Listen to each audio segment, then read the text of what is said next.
Unit 13. In this unit, we'll discuss the meaning and classification of banks, different types of bank accounts and their operations, types of bank advances and loans, methods of payment through banks, electronic banking and credit cards. First, let's start with what is a bank. The word bank is derived from French word bankers. It is that bench. It is believed that the earlier banker, the Jews of Lombardy, transacted their business on benches in the marketplace. According to Banking Regulation Act of 1949, banking is defined as accepting for the purpose of lending or investment of deposit of money from the public, repayable on demand or otherwise and withdrawable by check, draft order or otherwise. Next, types of banks. There are different institutions who conduct their operations in a different manner. On the basis of their functions, we can classify banks as follows.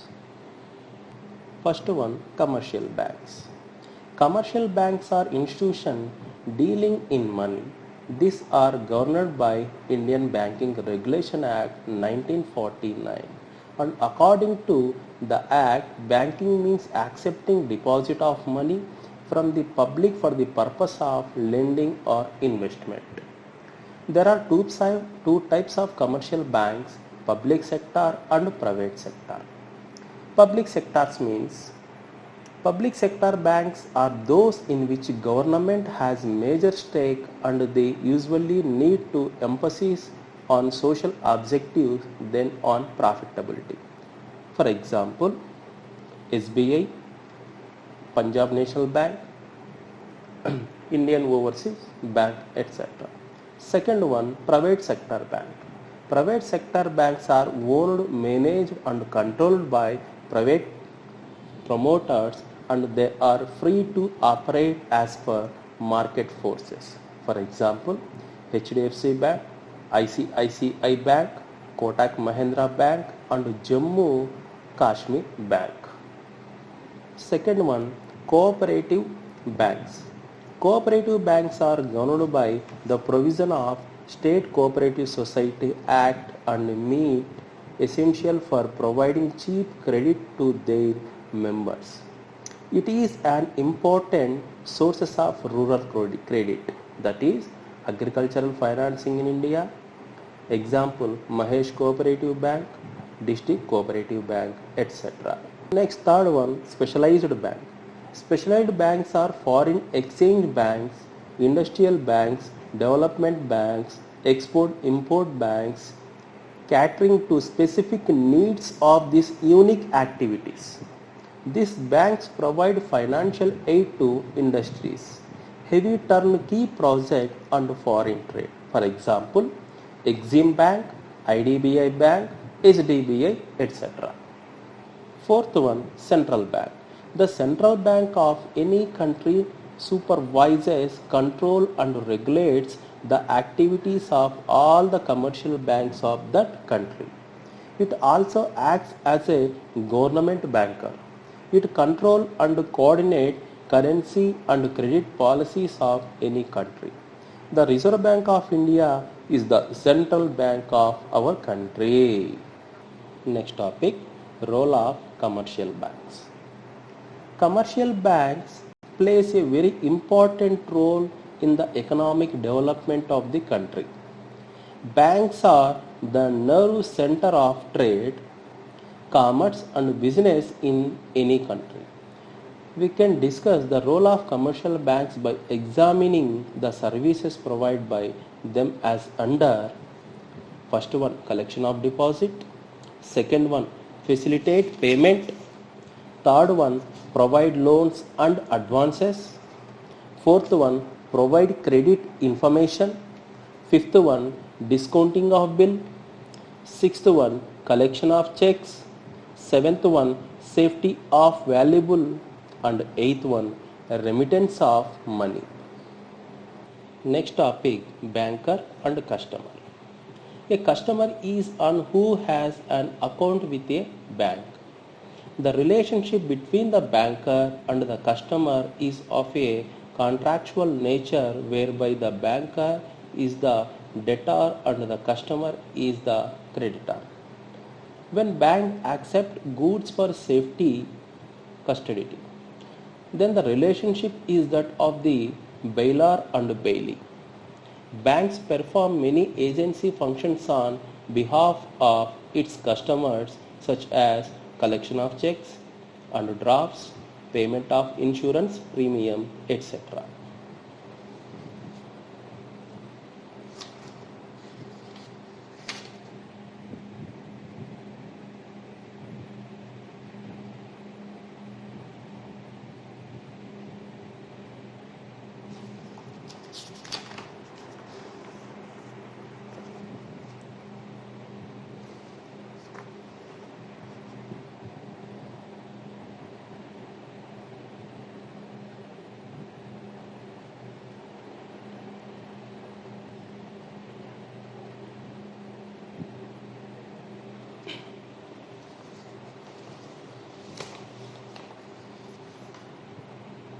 Next topic, types of bank accounts.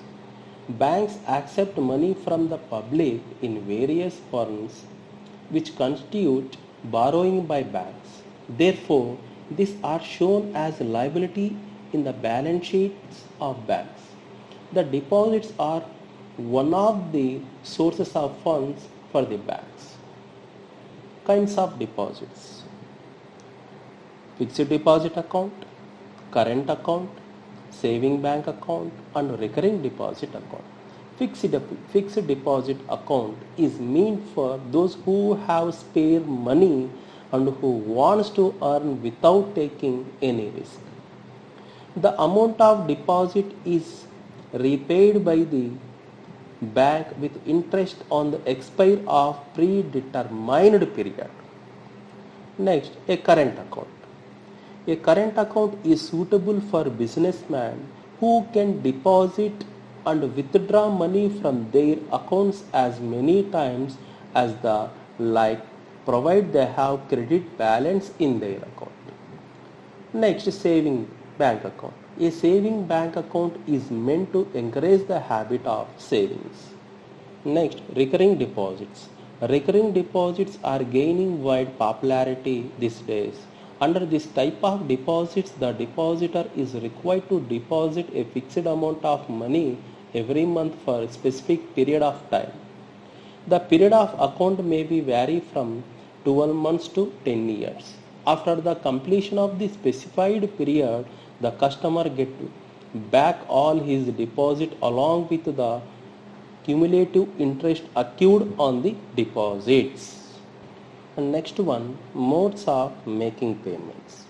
The bank shall make the payment only when a demand is made. A demand can be made by writing a check on the bank. Similarly, bank drafts are also useful for payment. Bank perform another important functions of remitting money from one place to another place. Next topic, advances. The major portion of the funds mobilized by banks through deposit is employed by way of loans and advances. Advances form the main sources of income for a bank. As we know, the bank advances enable trade, commerce, industry and agriculture to meet their financial requirement. The banks follow a caution policy in advancing loans. Primary concern of a bank as a lender should be safety and liquidity of advances. The advances may be in any of the following four funds. First one loan, second one overdraft, third one cash credit and fourth one discounting of bill. First one loan. A specified amount sanctioned by a bank to the customer is called a loan. It is granted for a fixed period, say 6 months or a year. The specified amount is put on the credit of the borrower's account. He can withdraw this amount in lump sum or installment. Interest is charged on the full amount even if the borrower does not utilize it. Second one, overdraft. Commercial banks grant to overdraft to current account holder by which he is allowed to draw an amount in excess of the balance held in his account. In this way, customers taken loan from bank for which he has to pay interest. Third one, cash credit. A cash credit is an arrangement whereby the bank agrees to lend money to the borrower up to a certain limit. The amount is credited to the account of the borrower. The borrower draws the money as and when he needs. Interest is charged only on the amount of actually drawn and not on the amount placed to the credit of borrower's account. This is a popular method of lending in India. Next one, fourth one, bill discounting and purchases. The holder of the bill may be in urgent need of cash before the maturity period. In such a circumstances, he may sell the bill to bank at a lesser amount than the actual. Next topic, modes of creating charges. In case the borrower fails to repay the advance, the bank can recover its money by disposing of those assets in the market. The important methods of creating a charges are pledge, hypothecation and mortgage. Next topic, other bank services.